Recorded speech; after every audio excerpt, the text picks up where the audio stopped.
After over a year of the know before you owe TRID rule implementation, the report card is as confusing as the rule has been for the lenders, realtors, and borrowers that are having to apply it. According to a survey released by Closing Corp, 58% of homebuyers said their initial loan estimate changed. Here are the top 6 closing costs that surprised homebuyers.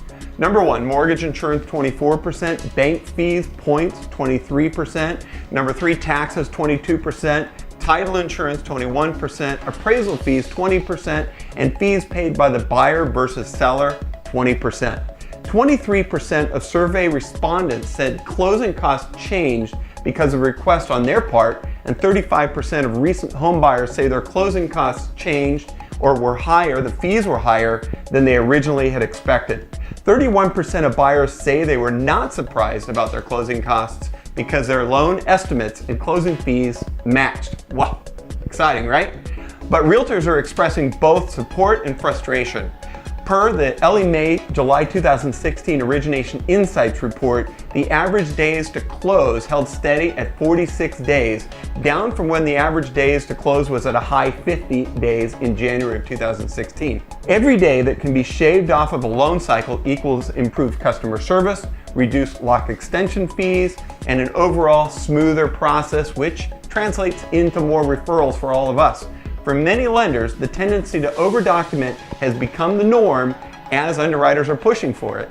The motto has become, when in doubt, redisclose. Lenders have had to add support staff for processors and loan officers and beef up their compliance presence as a result. A year later, we're still feeling the TRID hangover. While the broad purpose of these changes was to protect the consumer, you definitely have to ask, was it really worth it?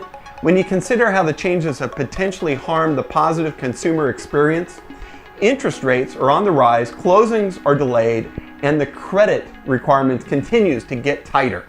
Now, most of us like to boast of a 30-day close. It's really up to us as lenders to configure a tight timeline that the borrower can agree to and execute. But of course, many things can come up during the process that cause delays, but the pressure to close quickly has become greater on the borrower and more on the lender. This year could be another year of change, but we'll have to wait and see what happens next. Thanks for joining me. I really appreciate it. I'd love to hear your comments. Have a great day. See you around.